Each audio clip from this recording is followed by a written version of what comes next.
का बजट ना बिगड़े। जानिए केंद्रीय बजट से अलग अलग क्षेत्रों में लोगों की क्या कुछ उम्मीदें हैं। निर्मला सीतारमण देश का 8वां बजट पेश करने जा रही हैं और इस बजट से देश भर को उम्मीदें हैं। कुछ लोग मेरे साथ हैं, उनसे बातचीत करेंगे। क्या उम्मीद देश के लोग कर रहे हैं, क्या अलग अलग बिजनेस सेक्टर से जुड़े हुए लोगों से चर्चा करेंगे कि इस बार क्या नई उम्मीद बजट से की जा रही है। मैम, किस तरह की उम्मीदें हैं इस बार बजट से? आप तमाम सेक्टर्स में काम करते हैं, अलग अलग बिजनेस के बारे में जानते हैं, लेकिन क्या उम्मीद कर रहे हैं इस बार? क्या टैक्स में परिवर्तन होने चाहिए, एआई को लेकर क्या होना चाहिए? तमाम तरह की चीजें आपसे जानना है। क्योंकि मोदी सरकार का ये थर्ड टेन्योर है तो, और हम जो फाइनेंस मिनिस्टर है वो भी महिला है, तो काफ़ी उम्मीदें महिलाओं को तो वैसे भी है इस बार।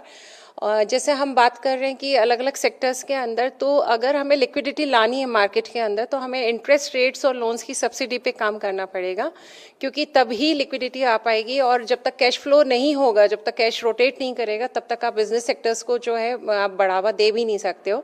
उसके अलावा अगर हम बात करें कि एआई की, जैसे आप कह रहे हो, तो आने वाला टाइम पूरा ही एआई का है और एआई के अंदर जितना ज़्यादा से रिसर्च एंड डेवलपमेंट होगा, तो मेरा तो ये मानना है कि जितना से ज़्यादा हम आर&डी सेक्टर के लिए बजट सैंक्शन करें तो उतना ही हमें आगे इससे फ़ायदा होने वाला है। और बाकी इंडस्ट्री, अगर हम घरेलू बजट की बात करें, जो महिलाएं जो अपने घर की मैनेजर हैं, जो अपना घर चला रही हैं, उनकी बात करें तो हर बार की तरह फिर हम यही कहेंगे कि घर में आटे, दाल, सब्जी और फलों का जो है इनका बजट संभाला जाए। तेल, जो सिलेंडर्स हैं, गैस सिलेंडर्स हैं, इन सब पे भी थोड़ी सी कसाई की जाए, क्योंकि क्या होगा कि अगर ये नहीं होगा तो वो महिलाएं जो कहीं काम पे नहीं जाती हैं और जिनके अकाउंट में पैसा सरकार की तरफ से नहीं भी आ रहा है, तो उनकी किचन जो है वो हिल जाती है। और फिर उसकी वजह से यदि एक ही कमाने वाला है घर में, पति ही कमाने वाला है, और साथ में अगर वाइफ अर्निंग नहीं है, तो वो इन्हीं चीज़ों से सेविंग करके अपने बच्चे और अपने पति के साथ में घर की जो भी सुविधाएं हैं उनको ईजिली रेगुलेट कर पाती है। तो मेरा तो ये मानना है। मैम, स्मार्ट सिटीज को लेकर काफी बात की जाती है। क्या उम्मीद है? आप भी स्मार्ट सिटी में रहते हैं, जयपुर को बड़ा शहर कहा जाता है, देश दुनिया में लोग जानते हैं, लेकिन एक डेवलपमेंट का जो मॉडल है उसको स्थायी करने के लिए क्या उम्मीदें हैं बजट से? जयपुर का जो रिटेल सेक्टर है अभी वो बहुत पीछे रह गया है ड्यू टू ऑनलाइन जो सिस्टम चल रहा है। तो मैं चाहूँगी कि रिटेल सेक्टर, ट्रैफिक वगैरह को अगर अपन रेगुलेट ढंग से होता है, जयपुर में सब चीज़ें मैनेज होती हैं, तो रिटेल सेक्टर काफ़ी अच्छे से ग्रो करेगा। क्योंकि मेरा भी जैसे अपैरल का काम है, पर मैं बहुत ज़्यादा प्रॉब्लम फेस कर रही हूँ ड्यू टू ट्रैफिक, और जो सिटी में हमारा काफ़ी रहता है कि कस्टमर ही नहीं आ पाते हैं। तो ये चीज़ देखी जानी चाहिए। अगेन पर्सनल इनकम पे भी टैक्स स्लैब कम होना चाहिए। इनकम टैक्स में बदलाव होने चाहिए। सर, आपको क्या लगता है कितने और सरकार को इनकम टैक्स को लेकर सोचना चाहिए? सर, इनकम टैक्स तो बहुत बड़ी प्रॉब्लम है, और जो जिस तरीके की फैसिलिटीज़ मिल रही है उस तरीके की अगर फैसिलिटीज़ आप कंपेयर करेंगे, मैंने करीब 30+ कंट्रीज़ विजिट करी है, तो जो मेरी एजुकेशन भी रही है वो भी उसी बैकग्राउंड से रही है। इनकम टैक्स को लेके इश्यूज़ इसलिए भी हैं कि जो फैसिलिटीज़ है उसके हिसाब से टैक्स स्लैब वो बहुत हाई है और लगातार बढ़ता जा रहा है, कई सारे इश्यूज़ आ रहे हैं। और साथ में जो अनएम्प्लॉयमेंट का जहाँ तक इशू है, तो स्किल डेवलपमेंट जो नया डिपार्टमेंट गवर्नमेंट ने बनाया, बहुत अच्छा इनिशिएटिव है, बहुत उस पर काम भी हो रहा है, लेकिन अभी तक भी कई सारे सेक्टर्स हैं जिसके अंदर स्किल डेवलपमेंट उतना इफेक्टिवली काम नहीं कर पाया है। जैसे अभी राइजिंग राजस्थान समिट हुआ था राजस्थान के अंदर, तो स्किल डेवलपमेंट को लेके काफ़ी सारा काम उस सेक्टर के अंदर भी स्टार्ट हुआ है। लैंग्वेज सेंटर्स नए बन रहे हैं। इसके अलावा आप देखोगे तो जो ITI काफ़ी सालों से चलता आ रहा है, उसके अंदर जॉब रेशियो अगर आप देखोगे तो अनएम्प्लॉयमेंट कंटिन्यूसली इंक्रीज ही हो रहा है, कहीं पे उस पर ब्रेक नहीं लग रहे। तो जो स्किल डिपार्टमेंट नई जो योजना है और जो नया ब्रेन चाइल्ड आइडिया है मोदी जी का, वो मुझे लगता है कि बहुत इफेक्टिव आने वाले टाइम में होगा और काफ़ी बड़ा बजट उसके लिए एलोकेट किया गया है। और जो यूथ है, they should be job creators, that is the motive of skill development का। तो अगर जॉब क्रिएटर भारत का बच्चा बनेगा आगे जाके, तो वही एक चीज़ है जो इतनी बड़ी पॉपुलेशन को मिटिगेट कर पाएगी, इस अनएम्प्लॉयमेंट की सिचुएशन को मिटिगेट कर पाएगी। अदरवाइज चांसेस काफ़ी कम है। जॉब्स हम इतनी प्रोवाइड नहीं करवा सकते, तो हमें कम से कम हर 10-15 आदमियों पे एक जॉब क्रिएटर तैयार करना होगा, और वो बहुत अच्छी पहल है। सर, आपको क्या लगता है कहाँ कटौती टैक्स पे करनी चाहिए, GST में कहाँ बढ़ोतरी करनी चाहिए, क्या उम्मीद करते हैं? देखिए, सबसे बड़ी बात तो ये स्टार्टअप इकोसिस्टम जो है उसके अंदर फर्स्ट 3 इयर्स 5 इयर्स का जो अभी भी काफ़ी सारी सब्सिडीज़ मिल रही हैं, वो बहुत इंपॉर्टेंट है, वो मिलती रहनी चाहिए। और इसके अलावा काफ़ी सारे डिसीजंस ऐसे हो जाते हैं जिसके अंदर आदमी कंफ्यूज हो जाता है। तो एक जो एजुकेशन स्लैब्स हैं और सिस्टम है, वो अगर आप कंपेयर करेंगे, फॉर एग्जांपल जीएसटी को ही आप ले लीजिए, तो it has to be fixed 5%, 20%, that is very confusing, और उसके अंदर आम लोगों को बहुत परेशानी रहती है। काफ़ी सारी चीज़ें हैं जो आप 5% पे है और 18% पे है, तो आप 5% ख़त्म कर सकते हैं, और जो 18% है तो 15 वाली को 18 कर सकते हैं, लेकिन उससे कम्युनिकेशन ईजी रहेगा, प्रोसेसेस ईजी रहेंगी, और इसी के साथ में जो स्टार्टअप इकोसिस्टम है उसके लिए आप इंसेंटिवाइज पॉलिसीज़, जैसे अभी अलका मैम ने बताया, लोन के ऊपर आपको काफ़ी सब्सिडीज़ देनी पड़ेगी, इंटरेस्ट रेट्स लो करने पड़ेंगे, कैश फ्लो बिजनेसेस में डालना पड़ेगा, कैश फ्लो की काफ़ी प्रॉब्लम आ रही है, तो वो इनकम टैक्स का ही पार्ट है कि आप कैसे स्टार्टअप्स को बढ़ाने के लिए कम टैक्सेशन रखें कुछ सालों के लिए, और उसके बाद आप जो भी बनता है वो आप ले सकते हैं।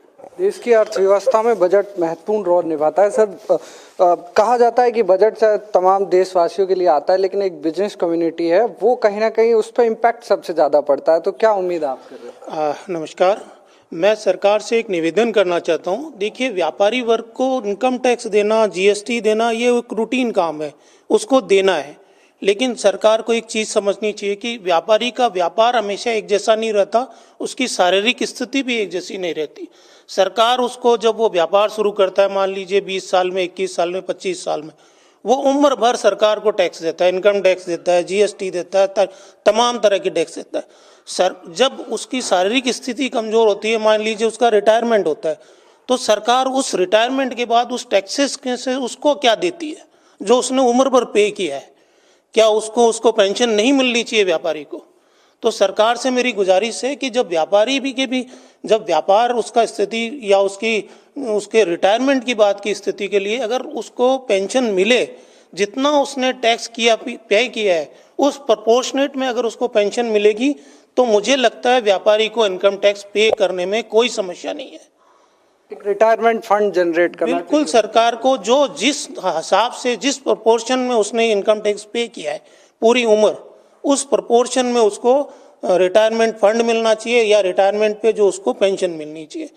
दूसरा, मेरा, जैसे कि मैं होटल इंडस्ट्री से हूँ, सरकार ने होटल इंडस्ट्री पे जीएसटी को बहुत ही अलग तरीके से और मतलब उसको अच्छा नहीं किया हुआ है, क्योंकि उसने किया है, सरकार ने रूम रेंट 0 से 7,500 तक 12% कर रखी है, 7,500 से आगे 18% है। क्या 500 रुपये वाला होटल और 7,500 वाला होटल का जो कस्टमर है उसको एक ही तरह का 12% जीएसटी लगना चाहिए? क्या हर तरह से स्लैब जो बनते हैं इसमें और 5, 12, 18 का स्लैब नहीं होना चाहिए? मेरी सरकार से विनम्र निवेदन है कि 2,500 तक वाले को 5,000 में करें, 2,500 से 7,500, 2,500 से 7,500 तक वो 12% में करें, 7,500 से ऊपर 18% में करें। तो अगर सरकार ये दो चीज़ों को सुनती है तो व्यापारी वर्ग को बहुत अच्छी प्रसन्नता होगी अगर व्यापारी को वो पेंशन दे पाती है। धन्यवाद। कुछ और भी लोग मेरे साथ हैं। सर, आपको क्या लगता है इस बार बजट में क्या ऐसा होना चाहिए जो तमाम देश की जो ग्रोथ है उसमें आगे बढ़े? नमस्कार, मैं एक चार्टर्ड अकाउंटेंट हूँ और सीए होने के नाते जब मैं देश की व्यवस्था को देखता हूँ और जो पिछले 10 सालों में जो सरकार का एक रवैया रहा है, एक पॉजिटिव रवैया बोलूँगा, तो उसको जो पॉलिसीज़ बनाई उसमें कितना इम्प्लीमेंटेशन हुआ वो देखते हुए सबसे पहले सिंप्लीफिकेशन की ज़रूरत है। अगर हम बात करें बजट की, तो बजट में 2 चीज़ें, डायरेक्ट टैक्स और इनडायरेक्ट टैक्स। तो डायरेक्ट टैक्स को लेकर सरकार काफ़ी टाइम से बोल रही है कि इनकम टैक्स को पूरा हटा के डायरेक्ट टैक्स कोड लेके आएंगे। तो अभी इस बजट से एक आशा ये है कि डायरेक्ट टैक्स कोड के अंदर इनकम टैक्स सिंप्लीफिकेशन तो हो, साथ में जो इनकम टैक्स पे कर रहे हैं उनके बेनिफिट की बात भी की जानी चाहिए। देखिए, जब भारत एक डेवलपिंग नेशन से डेवलप्ड नेशन की तरफ बढ़ रहा है और डेवलप्ड नेशन में ये चीज़ रहती है कि जो वहाँ के नागरिक हैं उनको सरकार की तरफ से कुछ बेसिक सुविधाएं सिक्योर की जाती है कि ये तो मिलेगा ही मिलेगा।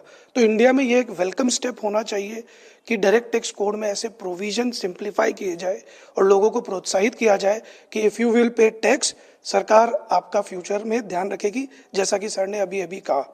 और साथ में अगर हम बात करें जो आज अपने देश में सबसे ज़्यादा चल रहा है वो इनडायरेक्ट टैक्स चलता है।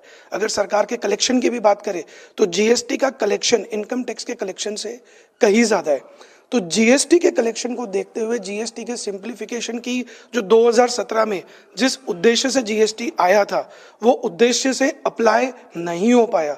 साइट्स में भी दिक्कत रही, नोटिफिकेशंस पे नोटिफिकेशंस आते रहे और जीएसटी जो बना और आज की डेट में जो है बहुत ज़्यादा डिफरेंस है। आप किसी भी प्रोफेशनल से पूछेंगे वो जीएसटी के प्रोविजन से परेशान है, किसी भी व्यापारी से पूछेंगे वो जीएसटी के तरीकों से भी परेशान है। तो मेरा ये मानना है जीएसटी को लेकर भी सरकार को इस बजट में एक सिंप्लीफाइड घोषणा करनी चाहिए जहां पे हर वर्ग का ध्यान रखते हुए जीएसटी की रेट्स फिक्स निर्धारित कर दी जाए। सर, तमाम इन्वेस्टमेंट्स होते हैं, तमाम योजनाएं आती हैं, लेकिन कहीं ना कहीं वो पेपर वर्क्स में अटक के रह जाती है। क्या लगता है आपको इनको सिंपल करना चाहिए? योजनाएं सरकार जनता के लिए बनाती है, पर जनता में जो मैसेज जाता है अफसरों के लिए उसकी वजह से वो फलीभूत नहीं हो पाता है, क्योंकि ऑफिसर्स उस लेवल पे काम नहीं करते हैं। हाईली पेड सैलरी उनको मिलती है बट उनका परफॉर्मेंस जीरो लेवल का होता है। इस बजट में जैसे मैं लॉयर हूं तो हमारे अभी कोर्ट्स में भी हालत ये है कि सैकड़ों करोड़ों केस पेंडिंग पड़े हुए हैं। एक इन्फोर्समेंट डेवलपमेंट नहीं हो पा रहा है, एक सिस्टम डेवलपमेंट नहीं हो पा रहा है, तो उसके लिए सरकार को इस बजट में विशेष ध्यान देना चाहिए। मैम, आप चिकित्सा जगत से जुड़े हुए हैं। माफ कीजिएगा, जो सबसे बड़ी समस्या होती है बजट में वो यही होता है कि हमेशा बात ये की जाती है कि जो हाउस वाइफ्स हैं उनका बजट बिगड़ता है। कुछ चीज़ महंगी होती है, सस्ती होती है तो उनको फायदा होता है। क्या लगता है आपको, क्या इस बार बदलना चाहिए? बदलना थोड़ा सा तो ये है कि किचन का तो हमेशा ऊपर नीचे होता है, लेकिन एक तो लड़कियों की शादी की बहुत प्रॉब्लम रहती है। जो लोग कहीं से मदद नहीं लेना चाहते उनकी थोड़ी मदद के लिए सोचना चाहिए। दूसरा, इंडियन सिटीजन है, रेफ्यूजीज आते हैं जो उनकी वजह से ही हाउसवाइफ को ये प्रॉब्लम है कि सारा जो बजट है देश का सारा रेफ्यूजीज पे चला जाता है। और जो इंडियन सिटीजन है, जैसे पाकिस्तान से जो लोग आए हैं या बांग्लादेश से जो लोग आए हैं और जिनके हिंदू हैं, उनके एंसेस्टर यहाँ के हैं, उनको डिलीवरी कराने के लिए अभी भी पैसे लगते हैं। क्योंकि मेरे हस्बैंड जनाना हॉस्पिटल में है तो मेरे को ये पता है कि डिलीवरी के पैसे 50-50 हजार तक लगते हैं उनके। ये तो चिकित्सा में बदलाव करने की आवश्यकता है। इंडियन सिटीजन जो रेफ्यूजीज बन के आते हैं, जो मुसलमान आते हैं, उनको तो सब कुछ फ्री हो जाता है क्योंकि वो नकली डॉक्यूमेंट्स लाते हैं। मैम, मैं आपसे एक जानना चाहूँगा मैडम, जो ओल्ड एज के लोग होते हैं, सीनियर सिटीजन्स होते हैं, उनको लेकर बात की जाती है, उनके तमाम स्वास्थ्य सुविधाओं को लेकर तमाम मांग देश भर में उठती है। क्या लगता है उन पर भी कुछ सरकार को सोचना चाहिए? उसके लिए तो अभी सबसे बड़ा और सबसे ज़्यादा बजट सैंक्शन होना चाहिए। रीज़न इस कि अगर आप देखें पहले, अगर हम पुराने डेटा उठाते हैं तो चाइना और जापान जो है वहाँ पे यही स्थिति आ गई कि अभी युवा ज़्यादा है और बुज़ुर्ग भी ज़्यादा है, और आने वाले टाइम में यही बुज़ुर्ग जो है इनका नंबर बढ़ता जाएगा, क्योंकि लिव इन रिलेशनशिप या शादी लेट करना या बच्चा नहीं करना, ये सारे फैक्टर्स मिलके जो है वो एक तरह से बूम ला रहे हैं इसके लिए, सीनियर सिटीजन्स के लिए। सीनियर सिटीजन्स का फंड इसलिए भी होना चाहिए, अगर आप विदेशों में भी देखें तो सीनियर सिटीजन्स को एक जो बेसिक सुविधा है वो सारी मुहैया कराई जाती हैं, चाहे वो उनके लिए मेडिकल एड्स हो, चाहे उनका फूड हो, चाहे उनके लिए कोई सी तरह के पेंशन हो, सब तरह की सुविधाएं। लेकिन अगर हम भारत के अंदर देखते हैं तो ऐसा कुछ भी कानून नहीं है या ऐसा कुछ भी प्रावधान नहीं है जहाँ पे उनका ध्यान रखा जाए। तो सीनियर सिटीजन्स को आप अगर इस तरह का एनवायरनमेंट देंगे, उसके लिए काफ़ी बड़ा बजट होना चाहिए। ओल्ड एज होम होने चाहिए, मेडिकल सेंटर्स जो हैं वो सेटअप करे जाने चाहिए जो इस तरह के पेशेंट्स होते हैं, क्योंकि आप ये देखिए कि वो उस स्टेज पर आ जाते हैं जहाँ तक मेडिकल सुविधाएं जो है पहुँच ही नहीं पाती हैं।